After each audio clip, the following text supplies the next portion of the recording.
14 mendukung keluarga mengakses rujukan untuk penanganan anak stunting. Selamat menyaksikan. Ibu-ibu, hari ini kita akan berdiskusi tentang layanan penanganan anak stunting. Nah, coba siapa yang tahu atau yang masih ingat sebelumnya kemarin kita pernah belajar tentang apa aja? Ibu Ani, coba Ibu Ani masih ingat nggak apa saja yang sudah dipelajari kemarin?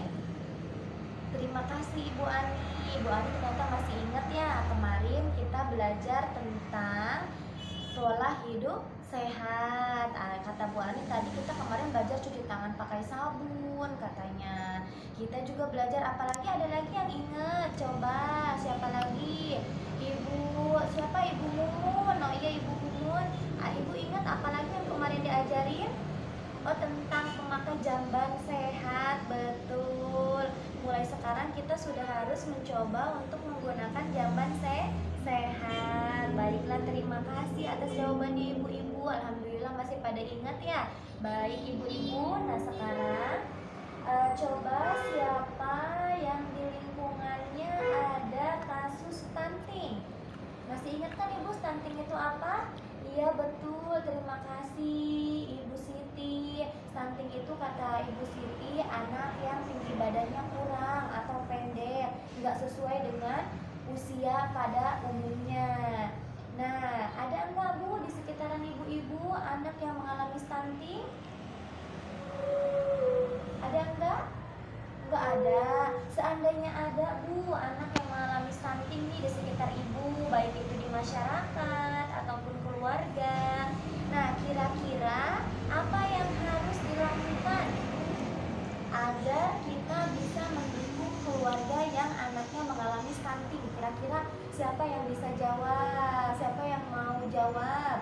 Kira-kira apa yang harus kita lakukan ketika ada salah satu keluarga di lingkungan kita nih Bu, ada salah satu anak yang mengalami stunting, yang tinggi badannya tadi kata Bu Siti tinggi badannya tidak sesuai. Siapa? Oh Ibu Siti lagi mau jawab lagi ya Bu, silakan Bu. Bagaimana Bu?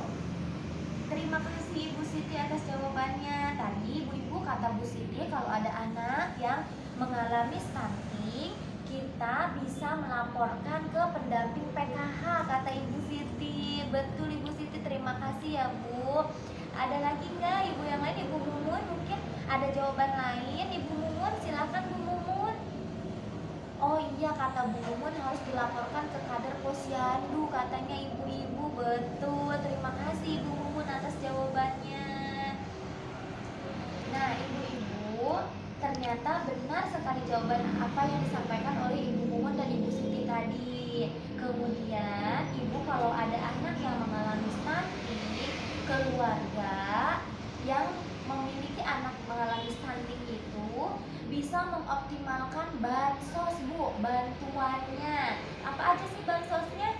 Ada bantuan sembako, ada bantuan PKH. Nah itu bisa digunakan untuk membeli makanan-makanan yang bergizi supaya pemenuhan gizi anak terpenuhi sehingga terhindar dari stunting, sehingga tinggi badan anaknya bisa sesuai, bisa kemudian mengikuti ya.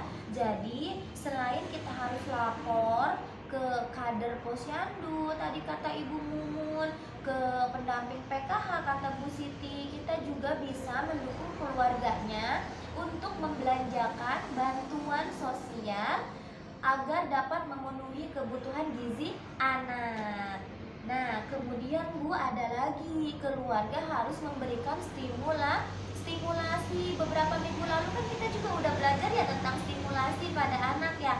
Stimulasi ketika anak masih dalam kandungan, stimulasi ketika usia 0 sampai 6 bulan, kemudian bagaimana menstimulasi anak usia 1 sampai 2 tahun, sampai anak 2 sampai 6 tahun. Nah, keluarga juga harus memberikan stimulasi Bu kepada anak supaya anak terangsang pertumbuhannya, supaya anak terangsang kecerdasan otaknya juga sehingga terhindar dari stunting. Masih ingat kan ya kemarin bahwa stimulasi yang diberikan kepada anak itu akan mencegah stunting. stunting. Nah, kalau ada keluarga di sekitar kita yang anaknya mengalami stunting, kita bisa memberi dukungan. Yang satu tadi supaya keluarga tersebut mengoptimalkan bantuan sosialnya. Yang kedua, kita bisa memberikan stimulasi kepada anak. Nah, yang ketiga, Bu, keluarga dan masyarakat dapat menghubungi layanan yang ada di lingkungan. Apa aja ya layanan yang ada di lingkungannya? Coba kita lihat gambar yang pernah dibuat oleh ibu-ibu tempo hari. Nah, kita lihat ya. Lihat ibu-ibu, di sini ada gambar yang pernah ibu-ibu buat ya.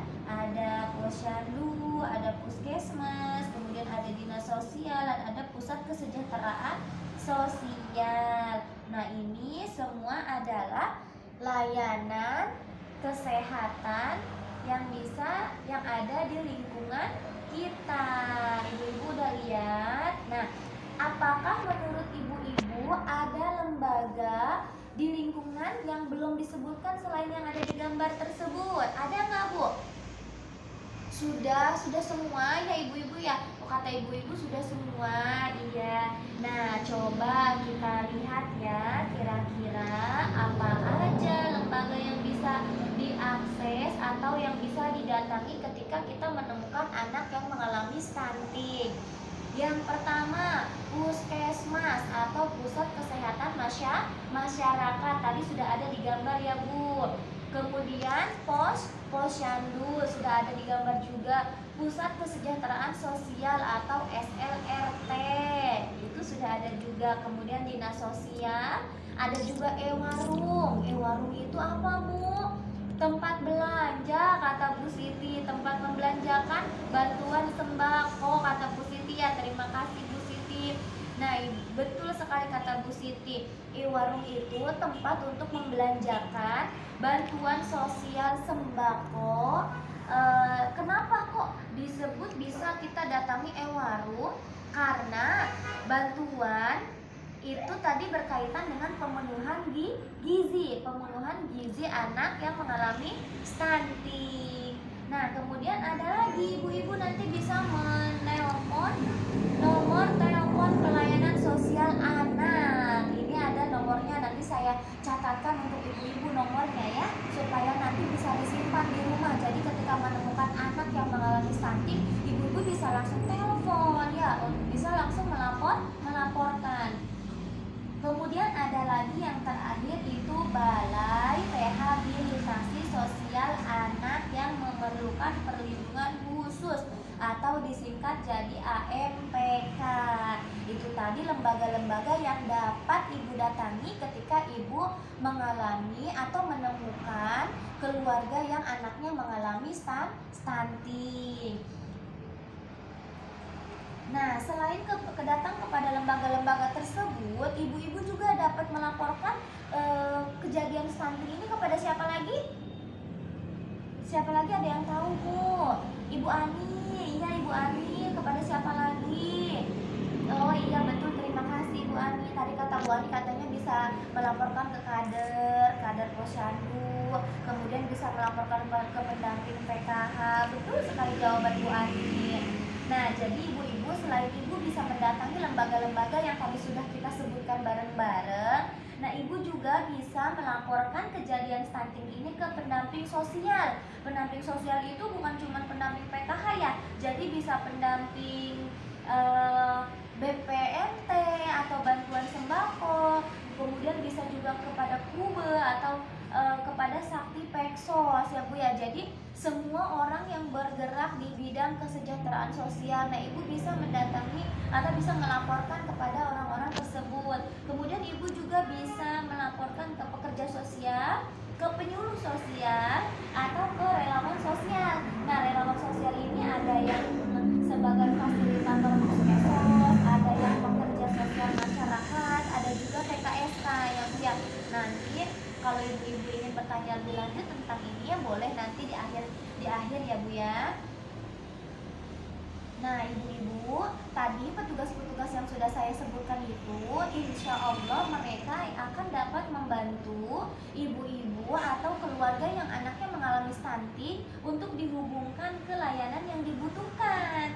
Jadi kalau misalkan menemukan, boleh lapor ke orang-orang yang tadi saya sebutkan, ke pekerja sosial, pendamping sosial, penyuluh sosial. Nanti ibu-ibu akan dihubungkan ke layanan yang dibutuhkan oleh bapak atau ibu yang anaknya mengalami stunting agar tertangani. Demikian ya ibu-ibu ya.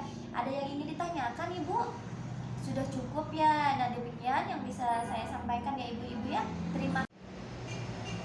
Demikian tadi video simulasi modul 8 pemetaan potensi keluarga dan mendukung aksi bersama dalam pencegahan dan penanganan stunting.